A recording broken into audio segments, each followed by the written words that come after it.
बिंदिया अपने माँ बाबू के साथ अमरोहा में रहती थी। वो 5वीं कक्षा में पढ़ती थी। बिंदिया की माँ केतकी घर में सिलाई का काम करती थी। केतकी एक मशीन पर घंटों बैठकर अड़ोस पड़ोस के घर के कपड़े सिला करती थी। मोहल्ले की औरतें कुछ न कुछ केतकी से सिलवा ही लिया करती थी। केतकी जब घर का काम करने लगती तो बिंदिया भी उसका हाथ बटाने लगती। तब केतकी उसे पढ़ने के लिए बोलकर खुद ही काम करने लगती। घर का काम करके केतकी दोबारा मशीन पर बैठ जाती। कई बार केतकी आधी रात तक मशीन पर कपड़े सिलती रहती थी। गरीबी की वजह से केतकी को ज्यादा काम करना पड़ता था। केतकी के पति निरंजन को शराब पीने की आदत थी। वो कोई काम धंधा नहीं करता था। केतकी जो कुछ भी सिलाई के काम से कमाती, निरंजन सारे पैसे छीन कर ले जाता। ला, इधर दे मुझे पैसे। केतकी को पता था कि पैसे देखते ही उसका पति सारे छीन लेगा, इसलिए केतकी ने एक गुल्लक बना रखी थी। गुल्लक में वो निरंजन से छुपकर रोजाना थोड़े पैसे डालती रहती थी। केतकी का नियम था कि जो भी पैसे आए उनमें से थोड़े पैसे गुल्लक में डालते रहना। एक दिन बिंदिया माँ से बोली, माँ, ये रोज आप इस गुल्लक में पैसे क्यों डालती हो? पैसे तो खर्च करने के लिए होते हैं ना। बिंदिया, मेरी बिटिया, सारे पैसे खर्च करने के लिए नहीं होते। कुछ पैसे हमें जोड़कर बचाकर भी रखने चाहिए, जो हमारे बुरे वक्त में काम आते हैं। समझी बिटिया रानी? अच्छा, ये बात है। माँ, मैं खेलने जाऊं? मेरी सहेलियां बुला रही हैं। हाँ बिटिया, पर जल्दी आ जाना। ज्यादा देर तक खेलोगी तो तुम्हारे बापू गुस्सा करेंगे। बिंदिया खेलने चली जाती है। केतकी गुल्लक में पैसे डाल देती है और गुल्लक को छुपा कर रख देती है। इतनी देर में निरंजन आ जाता है। वो शराब के नशे में होता है और केतकी से खाना मांगता है। केतकी उसे खाना देती है तो वो गुस्से में बोलता है, ये क्या बना है? दाल में न नमक है न मिर्च मसाला है। कैसा घटिया खाना बन रहा है। ले जा इसे मेरे आगे से। और तेरे पैसे अभी तक नहीं आए मेरे पास सिलाई के। निकाल जरा, मुझे पैसे दे। मुझे जरूरत है भाई। सुनो जी, वो बक्सा मत खोलो।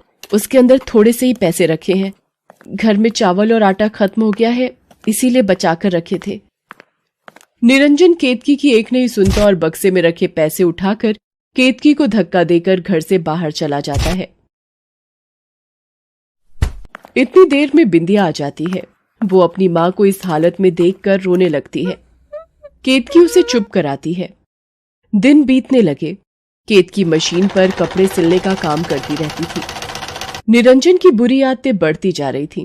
अब तो वो जुआ भी खेलने लगा था।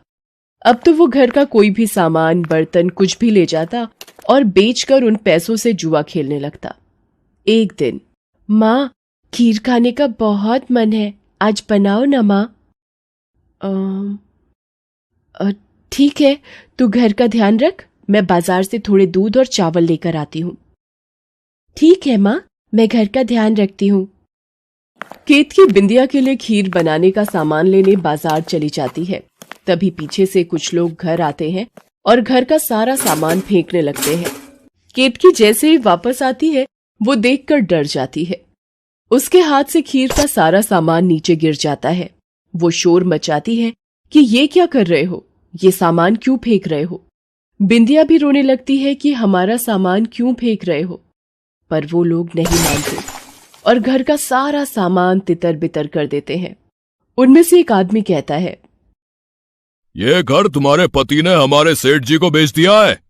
तुम्हें अभी इसी वक्त ये घर खाली करना होगा। कहीं भी जाओ, हमें इससे कोई मतलब नहीं। ऐसे कैसे घर बेच दिया? आप हमारे से ऐसे घर खाली नहीं करा सकते। हम कहाँ जाएंगे? माँ, ये लोग हमारे घर का सारा सामान फेंक रहे हैं। मेरी गुड़िया को भी तोड़ दिया। माँ, जाओ आप लोग यहाँ से, ये हमारा घर है। चुप कर लड़की, अब ये घर तेरा नहीं, हमारे सेठ जी का है। चलो निकलो यहां से। केतकी और बिंदिया दोनों रात तक घर के बंद दरवाजे पर बैठी रहती हैं। केतकी बड़ी मुश्किल से बिखरा हुआ सामान समेटती है। तब तक निरंजन भी आ जाता है। वो नशे की हालत में होता है। केतकी उससे पूछती है, आपने घर बेच दिया मुझे बिना बताए? अब हम कहाँ रहेंगे? इतनी रात में हम कहाँ जाएंगे? आपने ये क्या कर दिया?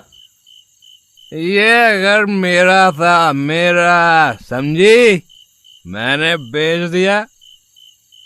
तू जायदाद नहीं लाई थी अपने माँ बाप के घर से, समझी? मुझे पैसों की जरूरत थी भाई, इसलिए मैंने ये घर बेच दिया। उड़ा दिए जुए में सारे पैसे। बोल क्या करेगी तू? चला भी रोना धोना छोड़ और सामान उठा। मेरा दोस्त मोहन ने एक किराए का कमरा बताया है, आज से हम वहीं रहेंगे। चल उठा सामान। केतकी बेचारी क्या करती? बिंदिया का चेहरा देखकर वो मायूस हो गई। बिंदिया भूख से तड़प रही थी। उस दिन बिंदिया का खीर खाने का मन था, पर बेचारी केतकी उसे खीर नहीं खिला पाई।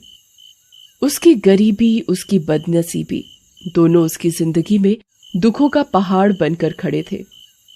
छोटी बच्ची बिंदिया की खातिर उस वक्त केतकी चुप हो गई, पर उसका मन पूरी तरह से टूट चुका था। उसका अपना घर, जिस घर में वो ब्याह कर आई थी, वो उससे छूट चुका था।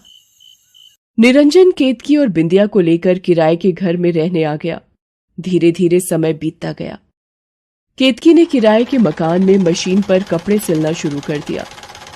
जो थोड़े बहुत लोग वहां उसे जानने लगे, वो उससे कपड़े सिलवाने लगे। अब घर खर्च और बिंदिया की पढ़ाई के साथ साथ मकान, पानी और बिजली का किराया भी केतकी को देना पड़ता था। वक्त बीतने लगा। बिंदिया भी बड़ी हो गई थी, साथ ही सुंदर और समझदार बन गई थी। पर गरीबी की वजह से बिंदिया आगे नहीं बढ़ पाई और घर पर ही माँ का हाथ बटाने लगी। केतकी की उम्र बढ़ गई थी। मशीन पर कपड़े सिलते समय उसकी नजर भी कमजोर हो गई थी। बिंदिया केतकी को ज्यादा काम करने के लिए मना करती थी, पर गरीबी में पैसों की जरूरत में केतकी अपने शरीर से ज्यादा काम लेने लगी। धीरे धीरे उसकी तबीयत खराब रहने लगी। निरंजन सारा दिन घर नहीं आता था। केतकी बीमार रहने लगी। बिंदिया सारा दिन माँ की सेवा करती। केतकी को अब बस बिंदिया की शादी की चिंता थी कि उसके जीते जी बिंदिया की शादी हो जाए। एक दिन अरे कांता दीदी, आप बहुत दिनों बाद आना हुआ। कब से आपसे मिलने का मन था। हाँ केतकी, सोचा कि तुमसे मिलाऊं। कुछ सालों से गांव में ही थी, दोबारा अमरोहा वापस आ गई हूं। कल आई तो पता चला कि तुमने अपना मकान बेच दिया और यहाँ किराए पर रहने आ गई। कई सालों से गांव में ही थी तो तुम्हारी कोई खोज खबर ही नहीं थी। क्या बात है केतकी, तुम्हारी तबीयत ठीक नहीं लग रही? कुछ नहीं कांता दीदी, वो मौसम का असर है, अपने आप ठीक हो जाएगा। बिंदिया बिंदिया, कांता दीदी आई हैं, उनके लिए चाय बना ला। ये तुम्हारी बेटी बिंदिया तो बहुत बड़ी हो गई। जब देखा था तब तो बहुत छोटी थी। इसकी शादी की कहीं बात की? नहीं मौसी, हम गरीब लोग हैं, इतनी आसानी से लड़का कैसे मिलेगा। बस इसी की शादी की चिंता सताती रहती है। मेरी तबीयत भी ठीक नहीं रहती। मेरे जीते जी इसकी शादी हो जाए, बस मेरी सारी चिंताएं दूर हो जाएंगी। निरंजन का तो आपको पता है, उनकी आदतें अभी भी वैसी की वैसी ही हैं। तुम अगर कहो तो मेरी नजर में एक लड़का है जिसे एक सुशील समझदार लड़की चाहिए। बिंदिया दिखने में सुंदर है, उसे पसंद आ जाएगी। लड़का कपड़े की दुकान पर नौकरी करता है, कोई खाने पीने की आदत नहीं है, बस लड़की घरेलू चाहते हैं। कांता दीदी, आप बात कर लो। अगर बिंदिया का रिश्ता हो जाता है तो मेरी सारी चिंताएं दूर हो जाएंगी और मैं आराम से मर सकूंगी। माँ, तुम ये मरने की बातें मत किया करो। कांता मौसी, समझाओ माँ को, ये हर वक्त मरने की बात करती रहती है। कांता दीदी के कहने पर लड़के वाले बिंदिया को देखने आते हैं और शादी के लिए हाँ कर देते हैं। बिंदिया का रिश्ता पक्का होने पर केतकी बहुत खुश होती है। उसके सिर से बिंदिया की शादी की चिंता दूर होने वाली होती है। डॉक्टर के मना करने के बाद भी केतकी मशीन पर कपड़े सिलना बंद नहीं करती। उसे बिंदिया की शादी के लिए पैसे जोड़ने थे, इसलिए ज्यादा से ज्यादा काम करने लगी। एक दिन मशीन चलाते हुए केतकी बेहोश हो जाती है। डॉक्टर केतकी का चेकअप करता है और बिंदिया से कहता है कि ज्यादा कमजोरी और शरीर का ध्यान न रखने की वजह से केतकी को हार्ट अटैक आया और वो स्वर्ग से धार जाती है। बिंदिया के ऊपर तो मानो दुखों का पहाड़ टूट जाता है, मानो उसके शरीर का कोई हिस्सा ही अलग हो गया हो। वो रो रो कर माँ माँ चिल्लाने लगती है। माँ तुम कहाँ चली गई? माँ तुमने मुझसे वादा किया था कि तुम मुझे अकेला छोड़कर नहीं जाओगी। मैं किसके सहारे जीऊंगी माँ? नहीं माँ, तुम मुझे छोड़कर नहीं जा सकती। मैं इस दुनिया में बिल्कुल अकेली पड़ जाऊंगी माँ। माँ माँ देखो, कुछ दिनों बाद मेरी शादी है। मैं किसके सहारे डोली में विदा होंगी माँ?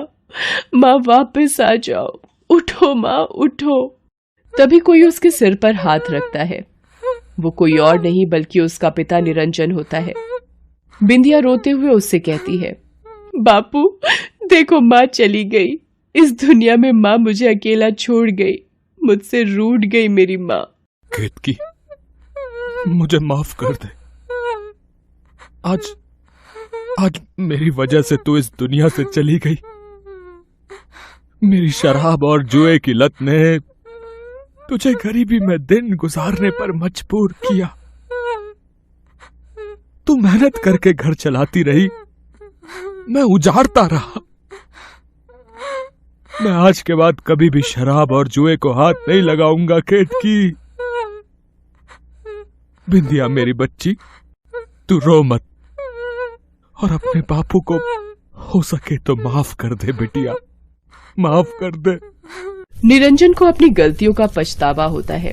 केतकी पर किए वो अपने सारे अत्याचार याद करके रोने लगता है। तभी कांता आती है। केतकी के मरने की खबर सुनकर वो बिंदिया से मिलने आई थी। वो निरंजन को बिंदिया के रिश्ते की बात बताती है कि बिंदिया की शादी केतकी का सपना था जो अधूरा न रहे। निरंजन लड़के वालों से शादी की तारीख निकलवाने को कह तो देता है, पर निरंजन सोच में डूब जाता है कि वो शादी की तैयारियां कैसे करेगा। उसने तो सब कुछ शराब और जुए में बर्बाद कर दिया था। तभी बिंदिया उसके पास आती है। उसके हाथ में माँ की वही गुल्लक होती है जो वो बचपन से माँ को संभालते हुए देख रही थी। वो निरंजन को वो गुल्लक देकर कहती है, बापू ये माँ की गुल्लक, ये माँ हमेशा संभाल कर रखती थी। कुछ दिनों पहले उन्होंने मुझे दी और बोला कि इसे मैं रख लूं और अपनी शादी से पहले इसे तोड़ूं। गुल्लक केतकी की दी हुई? अगर तुम्हारी मां ने बोला है तो अपने हाथों से यह गुल्लक तोड़ो बेटी। बिंदिया अपनी माँ की गुल्लक को तोड़ देती है। वो जैसे ही गुल्लक तोड़ती है, उसमें से ढेर सारे रुपए और एक चिट्ठी मिलती है जिस पर लिखा होता है, मेरी बेटी बिंदिया की शादी के लिए। ये देखकर निरंजन फूट फूट कर रो पड़ता है और बिंदिया भी ये देखकर अपनी माँ को याद करने लगती है। निरंजन गुल्लक के उन रुपयों से बिंदिया की शादी करता है और बिंदिया अपनी माँ के आशीर्वाद को लेकर अपनी ससुराल विदा हो जाती है।